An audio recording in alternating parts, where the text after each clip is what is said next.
Dr. Zakir, Anda mengatakan bahwa tidak ada kesalahan dalam Al-Quran.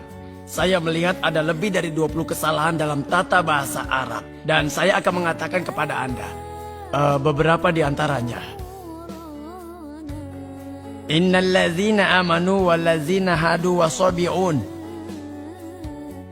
Dan dikatakan di Al-Baqarah dan Al-Hajj. Innal ladzina amanu wal ladzina hadu wasabi'in. Mana yang benar? As-sabi'un atau as-sabi'in? Itu yang pertama. Yang kedua adalah, Saudara, Anda mengatakan, maaf, hanya satu pertanyaan ini saja. pertanyaan yang sama. Dia mengatakan dalam surat Taha ayat 63, Inna hazani lasahiron. Kesalahan. Inna hazaini lasahiron. Dapatkah Anda menjelaskannya? Dan Saudara, masih banyak lagi kami hanya kesalahan yang mengizinkan ada Anda di untuk situ. pertanyaan pertama. Untuk pertanyaan kedua tidak dapat kami izinkan, karena kami telah sepakat bahwa hanya ada satu pertanyaan dalam satu kali kesempatan. Baik. Pertanyaan saudara sangat bagus. Saya akan urut dan saya setuju dia telah menyebutkan 20 masalah grammar. Dan buku yang dia rujuk adalah Dr. Abdul Fadi. Benar kan? Apakah Al-Quran itu sempurna? Saya dapat melihatnya, ya. Alhamdulillah, penglihatan saya baik.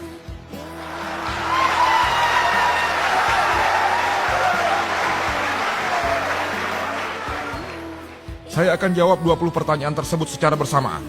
Karena saya telah membaca buku tersebut, saya akan menjawab semuanya. Insya Allah. Poin nomor 1, saudara. Poin nomor 1, harus dicatat bahwa semua tata bahasa diambil dari Al-Quran. Al-Quran adalah kitab berbahasa Arab yang termulia, kitab yang bernilai tinggi, kitab literatur tertinggi. Semua tata bahasa Arab diambil dari Al-Quran. Al-Quran adalah buku pedoman tata bahasa. Karena Quran adalah buku pedoman tata bahasa, dan semua tata bahasa diambil dari Quran, maka Quran tidak mungkin mengandung kesalahan tata bahasa. Itu poin pertama. Poin yang kedua. Poin kedua.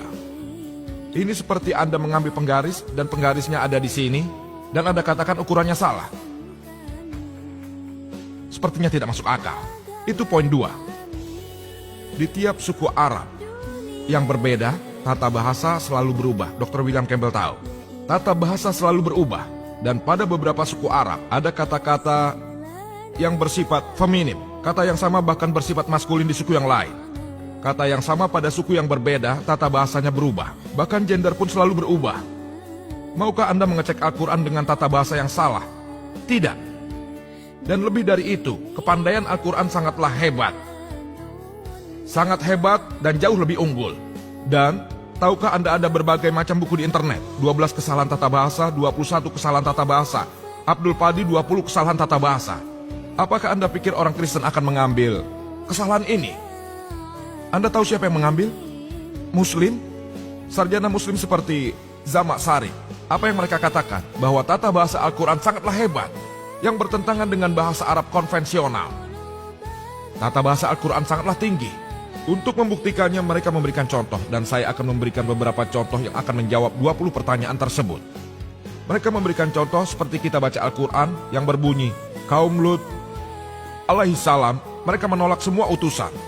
Di situ juga disebutkan, Dr. William Campbell mengatakan kaum Nuh mereka menolak para utusan. Kita tahu dari sejarah bahwa hanya satu utusan yang dikirim kepada mereka. Jadi ada kesalahan tata bahasa. Al-Quran berbunyi, para kaum tersebut menolak utusan, bukan para utusan. Dengan tata bahasa awam seperti yang saya dan Anda ketahui, hal itu mungkin merupakan suatu kesalahan. Tapi jika Anda membaca buku yang ditulis orang awam, apa keindahan Al-Quran? Keindahannya adalah, mengapa Quran merujuk para utusan dan bukannya utusan saja? Anda tahu kenapa? Karena kita tahu bahwa pesan dasar dari semua utusan adalah sama, yaitu hanya satu Tuhan. Tentang Tauhid, tentang Allah Subhanahu wa Ta'ala. Dengan menyebutkan bahwa kaum Lut dan kaum Nuh alaihissalam menolak utusan, dapat dikatakan, dengan menolak Lut mereka tidak secara langsung menolak semua utusan-utusan.